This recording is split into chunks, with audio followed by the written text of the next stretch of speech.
got 2 goals in Two 45 more. minutes. And then Bayern Arsenal, 45 more minutes for Bayern to hold on and be through to the next round. So looking a bit dicey for Arsenal. I thought they would have done what they did last year. Last season, they scored 2 early goals. So they finally, because they were too close, that would have given them that impetus. And they lost out on the away goals. But then they are playing against the defending champion. They are playing at home. They have a coach on the bench who is pretty experienced, has a lot of tactical prowess. I don't know how Arsenal will surmount this Bayern team.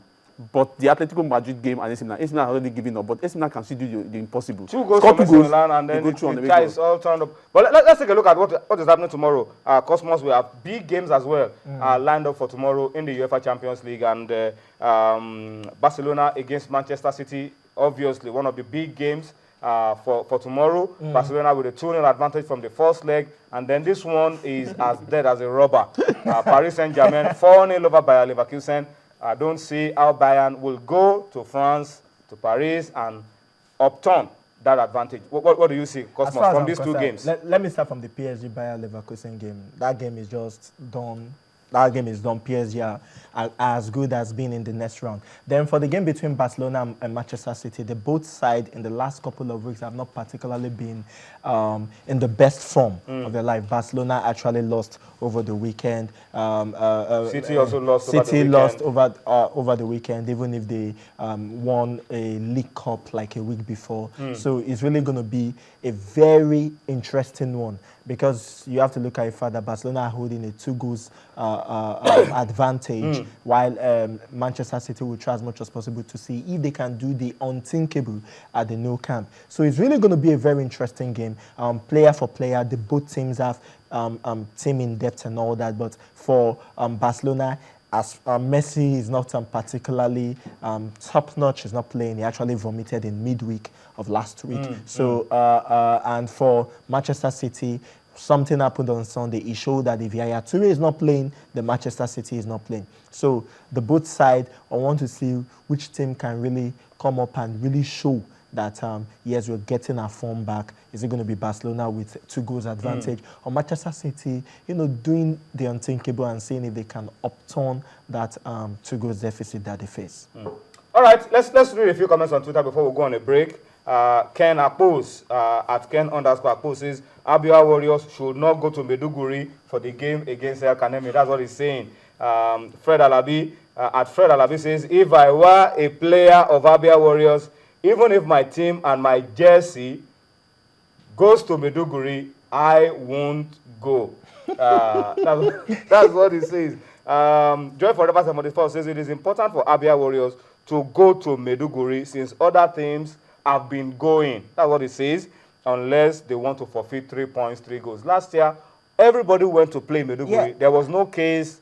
But then the issue is, nothing happened. Is that enough guarantee that it won't happen? That's the thing. Can we draw on the lesson of last season and bring it to bear this season? Everybody went there, nothing happened. Can it happen again this season? I even want to use a case of Russia where a certain team called Anze Machakala play in a volatile region called Machakala, where teams have also gone there and nothing particularly happened. But then security was put in place. Everything was there for the players not to be touched by the riot and the issues there. So same thing for last season as well. Players, teams actually went to Meduguri, but then that psychological edge is there. That psychological edge, that fear of, get out of this exactly place. Like make we play quick. Now 90 minutes, let's get out of here and all that. So let me read a few comments as well before we go on a break. Mr. Arua Jr. at Chedo 5 says, I think Meduguri is not safe. No league match should be played there, period. Talk Bankole says, to be sincere, for security reasons, he's even extending it. He says, all matches in the Northeast should be moved away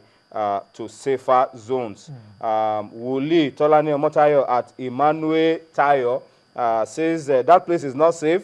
El Kanemi should look for a neutral venue. That looks like what everybody is saying. But I think we really need to get the LMC to think about it. And if there are no guarantees, and if the governor of a state is saying, look, I'm helpless, I need help, then maybe it's something that should have been part of that. All the meeting they've been holding. Why didn't they discuss this with the that was what I said. The LMC and the clubs at night. Every You meeting. discuss meeting, you do meeting from 7 These are- till 4 in the morning. You didn't discuss Maiduguri matter. These are- What are you these- talking these about? are- these are the That's why I issues. said it's Now like they a will hole. go to another meeting today again. They won't Uh-huh. say anything about Maiduguri. That's So why what it's are like the meeting a for? hole. That That's should not do that the meeting thing, again. they're No. very That's perfect Because plan.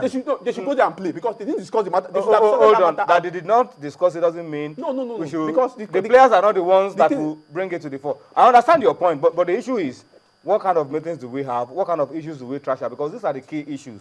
Safety. Yes. And this should have been sorted out a long time ago at the pre-season seminar, Exactly. at the workshops, at everything before now. And Yes. it's too I late don't know now. that. Oh, our home game Yeah. we played. Is it Bauchi? Is it Gombe? Is it Sokoto? Is it Kebbi? Is it Guzo? That is it.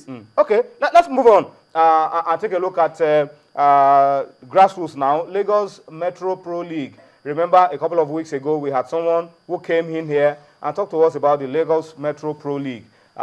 Week 4 fixtures. Week 4 fixtures. Dumnodi, Union Bank against Bolowoton, Remo against Apapa Golden Stars. You have 36 Lions against Collins Edwin. And we had Yobo FC against Bridge FC. AS Racine against Nad Boys. These are some of the games that will be played week 4 of the Lagos of the Lagos Metro Pro League. It's an idea put together by Lagos clubs. They want to play Private club in Lagos. private clubs. They want to play, run it as a professional league, make money from it, and enhance the quality of football in the state. Before we go on a break, before we close the show, I beg your pardon, let's talk about Alan Pardew. Cosmos, you read the story of Alan Pardew. Today, it's been confirmed that Alan Pardew will go on 7-game ban. What he did, I'm not sure has ever happened in the history of the Premier League. A manager headbutting, I don't think this has ever happened. But what is coming over Alan Pardew?